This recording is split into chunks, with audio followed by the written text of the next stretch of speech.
Key headlines that we're tracking for you this evening. You're watching CNBC TV 18 and this is Reporter's Diary.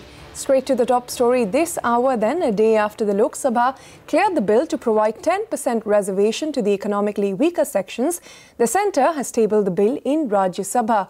The bill seeks to amend Article 15 and 16 of the Constitution to enable 10% reservation for the economically weaker sections from the general category.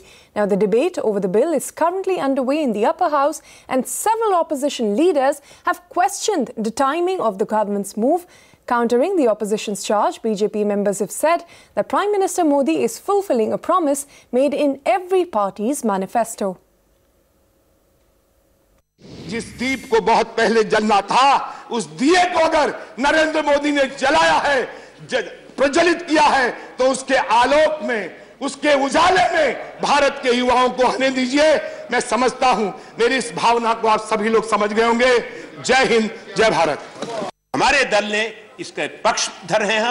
हमने ये बात उठाई थी। हम सामाजिक न्याय में और खास तौर पे जो अग्रिम जाति के भी गरीब लोग हैं, उनको सही माने में न्याय मिले, एक कदम उसकी तरफ है। ये रास्ता बहुत लंबा है, चुनौती कड़ी है, उस पे राजनीतिक मजबूरी से नहीं, प्रतिबद्धता से काम होना चाहिए। जब 50% के बैरियर को आपने तोड़ ही दिया है, तो जब ओबीसी के लिए 27% आरक्षण हुआ था, उस वक्त इसी को ध्यान में रखकर कि 22.5% SC ST का है और 50% को ऊपर न निकल जाए तो उनकी आबादी के आधे के बराबर उन्हें आरक्षण दिया गया था, 27%। आज मैं आपके माध्यम से सरकार से मांग करता हूं कि इस देश के ओबीसीज को 54% आरक्षण दिया जाए उनकी आबादी के हिसाब से। This 10% is without data, without quantifiable data. It is in violation of basic structure of the Constitution. Our Parliament lacks legislative competency because it never gives the power to the Parliament to enact law to provide this kind of 10% reservation. The people of Tamil Nadu will be affected because of this proposed constitutional amendment. We are stating walkout at this stage. Yes. We are stating a walkout. If the jobs are zero currently, and you say 10% of zero, 10% of zero is zero. But I want to end, sir, on an optimistic note, because coming soon is a coalition government that may have a common minimum program. Right now, we have a single party government with a confused maximum program. Well, it wasn't just the quota bill. The opposition also raised the Citizenship Amendment Bill issue in the upper house today. The bill was passed yesterday in the lower house of the parliament, and the Congress and the TMC slammed the government today for the move and once again highlighted the violent protests which have erupted across the northeast of India. However, responding to the criticism, Home Minister Rajnath Singh reiterated that the bill is not only for Assam but will be extended for migrants in other states as well. To Dalal Street then, where markets saw a strong start, stumbled at lunch but saw sharp recovery in the last hour of trade. The Nifty reclaimed the 10,850 mark, led by gains of 0.5%. The Sensex also reclaimed 36,000 and the Bank Nifty saw wild swings post-lunch but settled with gains of 0.75%. Mid-cap stalled in trade yet again, with the index ending flat with a negative bias. On Mint Street, the rupee weakened its position to end at 70.46 against the US dollar, and this is the lowest level against the dollar since December 17th. Now, top officials from Reserve Bank of India, including the newly appointed Governor Shaktikanta Das, today met with non-banking financial company representatives as part of the consultative meetings lined up with the financial services industry. Now, we've been given to understand from sources that several regulatory and liquidity-related concerns were brought up in today's meeting. First, we understand that the NBFC industry said that because of the IL&FS default, a lot of negative sentiment was being created about the entire industry, which in itself is not really facing any solvency issues, and therefore they asked the Reserve Bank of India to create more options for capital raising for the NBFCs. Aside from this, the NBFCs also asked that at least the small and mid-sized NBFCs be allowed to get refinancing facilities from Mudra Bank. A third demand that was put forward was the creation of a formal platform to become a channel of communication between the NBFC industry as well as the Reserve Bank of India on a regular basis, something along the lines of Indian Banks Association for the banking industry and also what we have for the mutual funds. In addition, we also understand that some of the NBFCs present in the meeting did raise this issue where they asked the Reserve Bank of India to consider allowing NBFCs with over 10,000 crores of assets on their books to take deposits from the public, something that few of the older NBFCs have been allowed, but the Reserve Bank has not really let any of the newer NBFCs take deposits from public. So these were the key issues that were highlighted. We understand from several sources that it was a free-flowing chat with no real agenda, and the RBI governor seemed to have a willing ear to listen to the issues raised by all of the NBFC representatives. Now, in another meeting that was in focus today, and this one is banks meeting officials of cash-strapped Jet Airways about the airline's turnaround plan. We understand that officials of both Jet Airways and Etihad met with State Bank of India officials at their headquarters yesterday to discuss the turnaround plan, where we understand SBI has made it very clear that there will be no fresh funds given to Jet Airways until the results of EY's forensic audit report are in. We're given to understand that given that Jet Airways defaulted on the 1st of January, banks have to find a resolution within a 180-day timeline, failing which the company will have to be sent to the bankruptcy court under RBI's Feb 12 circular, and therefore financial restructuring is in the works, where we understand that banks have sought a change in management. They do not want Naresh Goyal to retain majority stake.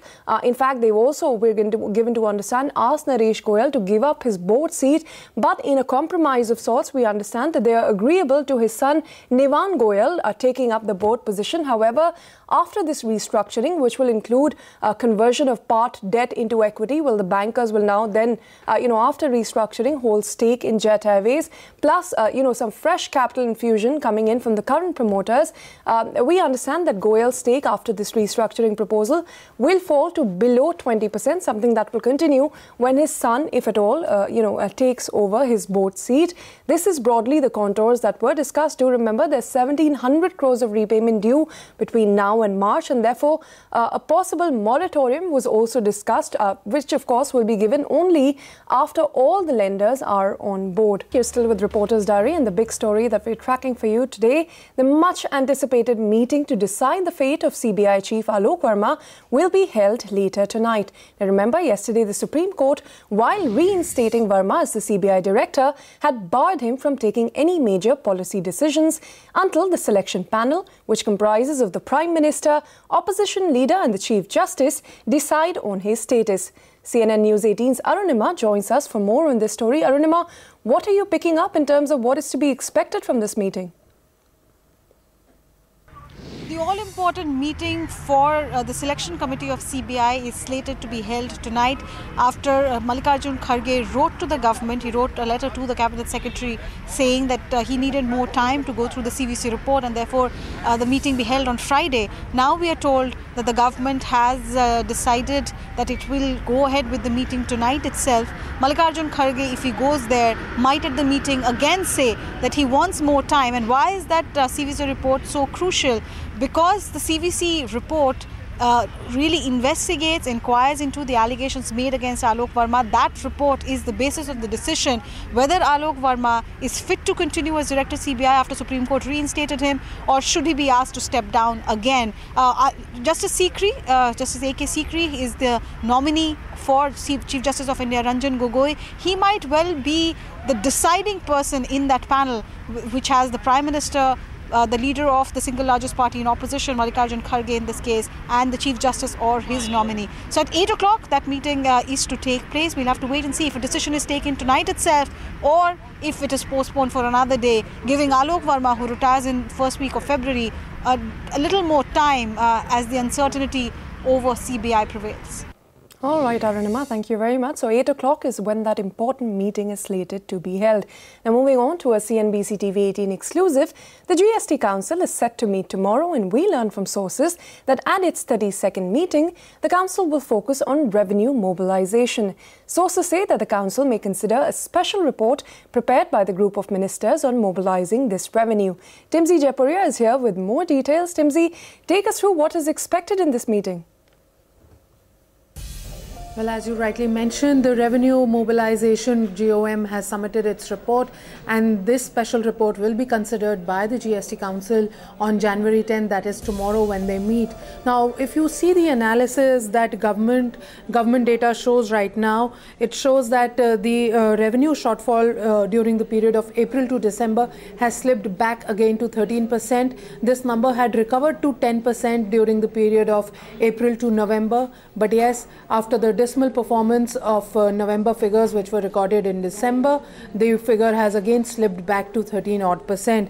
Now, if you see the overall moving of states, how states are performing, the worst performing states and union territories continue to be Pondicherry with a revenue shortfall of about 42%. Now, this again becomes a major concern because a lot of states and union territories are below 20% of a revenue shortfall. And remember, government has said that they would be compensating states, that too at an annual growth of 14%. That means 42% negative will be first given as a compensation, and then a 14% growth also will be given out as a compensation.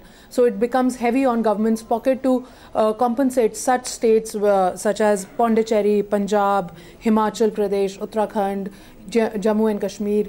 Even Delhi has again slipped back to about 20% of a revenue shortfall, which was earlier seen as to be one of the good performing states with almost revenue gain. So if you see all this math across India, out of 31 states and union territories, only 5 of them continue to remain in good healthy figures, and rest all are under a good shortfall figure. So let's see what is the final move that government takes tomorrow when they consider this special report. Back to you.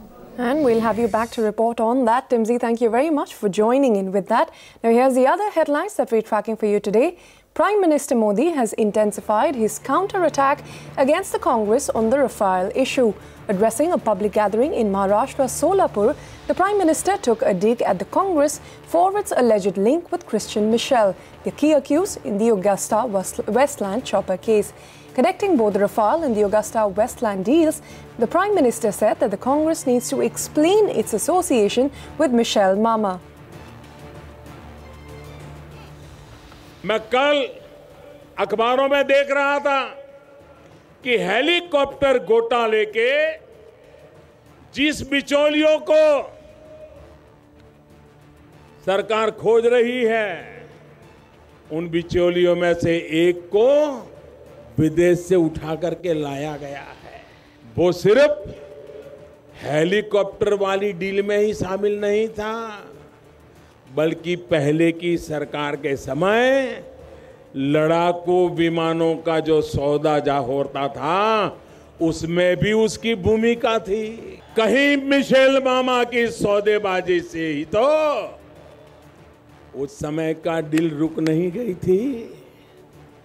साथियों, इन तमाम सवालों का जवाब जांच एजेंसियों तो ढूंढ रही है, देश की जनता भी जवाब मांग रही है। Soumitra Khan, the Trinamool Congress lawmaker from Bishanpur, West Bengal, formally joined the Bharatiya Janata Party today. Khan, who had earlier served as an MLA, is well known to be close to BJP leader Mukul Roy, who was once the number 2 in the TMC. Mulayam Singh Yadav's younger brother and the chief of Pragatishil Samajwadi Party, Shivpal Yadav, has expressed an interest in forging an alliance with the Congress party. Spelling out his strategy for 2019 Lok Sabha polls, Shivpal Yadav said that he wants to form an alliance with all secular parties in UP to defeat the BJP. He added that his party will not contest against Mulayam Singh Yadav. Now here's another CNBC TV 18 exclusive, and this one from the e-commerce space then. Amazon has been hit by a data breach in India. CNBC TV 18 learns that the company faced a technical glitch which led to a data breach of sellers' business records on this platform. Mugdha Variyar is standing by with the exclusive details. Mugdha, tell us about the scale of this breach and also tell us, has it been corrected yet? Yes, this problem came to light on Tuesday morning when several sellers logged onto Amazon's platform to download their monthly sales reports. These monthly sales reports, also known as merchant tax reports, are usually downloaded by these sellers between the 8th and the 10th of every month in order to file the GST returns.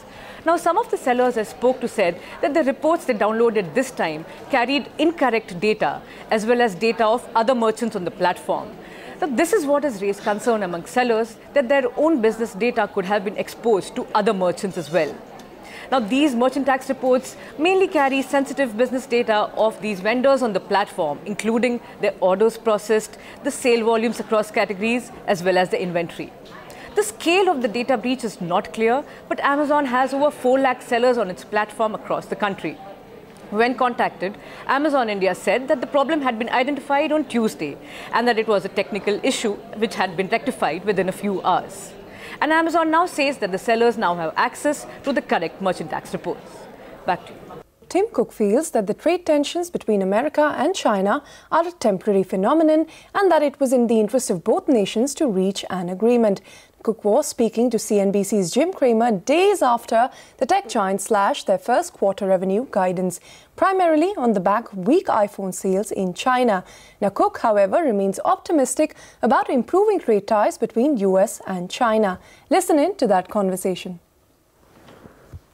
Issues are all occurring at the same time that we do have China. You were very abject about China and the 100% of what we didn't think of the upside that went away. There are issues involving perhaps not boycotts, we know that's off the table, but patriotism in a strange way, meaning that, you know what, if I can get a Huawei with a subsidy, why should I buy an Apple? It's conspicuously American. How long can that last? Well, I think here's what we saw in China specifically. The Chinese economy, it seemed to us, began to slow maybe in the second half of the year, and it was on some sort of rational trajectory. We believe, based on what we saw on the timing of it, that the tension, the trade war tension with the U.S. created this more sharp downturn. I believe that's temporary because I think that when you really look at it, it's in both countries' best interest to come to an agreement. It is a complex, very complex trade agreement, and it needs to be updated. But as I've said before, I'm very optimistic that this will happen. And so that clearly will be good, not only for us, frankly, but I think more about the world in general. The world needs a strong U.S. and China economy for the world economy to be strong. Now, U.S. sanctions on Russia will not impact the delivery of S-400 missiles to India. That's the word coming in from Russia's Deputy Foreign Minister, Sergei Ryabkov. Now, while speaking to Parikshit Luthra, he added that Russia is fully prepared to honor its obligations and commitments. Here's a slice of that conversation. The holiday message that President Putin sent to Donald Trump, do you think this holiday message will help in breaking the ice this year? This is my hope, definitely so. I would say that President Trump reciprocated. He sent New Year greetings to President Putin, underscoring the need to cooperate and continue dialogue. That's exactly the intention of the Russian side, actually the resolve of the Russian side. I think in the absence of meaningful engagement and dialogue at all levels, including at the top level, we would be in a very bad situation. That's not in interest of Russia. We want to work with the U.S., to engage with the U.S., and to deal with all issues, regional, global, bilateral, to an extent they are prepared to. Do you think the U.S. sanctions on Russia, the CATSA sanctions, will impact the delivery of the S-400 air defense system to India? No, by no means. We are fully prepared to honor our obligations and commitments. We know the ways how to deal with sanctions, how to counter negative effects of extraterritorial sanctions, which are completely legitimate, which are against international law. And I think it's very wrong that the US proliferates these sanctions. It will have no effect on our bilateral, very legitimate military technical cooperation. S-400s will be delivered and they will enhance the national security of the Republic of India. How have the US sanctions impacted India's relationship with Russia, sir? I would dare to say, I'm tempted to say they will only strengthen our relationship. There is no such thing in the world that can damage decades and centuries-long relationship between our nations and our countries. They have sustained difficult times in the past, and I'm sure we have a very bright future before us. Right. And about the payment mechanism, sir, how is the payment mechanism working between India and Russia currently? And are we also using this for trade and other items apart from defense? Sure, that's my firm view that we need to broaden and expand these alternative payment systems. National currencies, avoidance of accounts in US dollars, all efforts to, give alternative ways forward to our trade and financial contacts is the only recipe, the only approach which is applicable here. There is nothing sensational about it, nothing wrong, nothing special. This is just fact of the life, and we need to work accordingly, and I'm sure we will do so in all areas apart and beyond the military technical cooperation. All right, with that, we'll wrap up this edition of Reporter's Diary. Thank you very much for watching.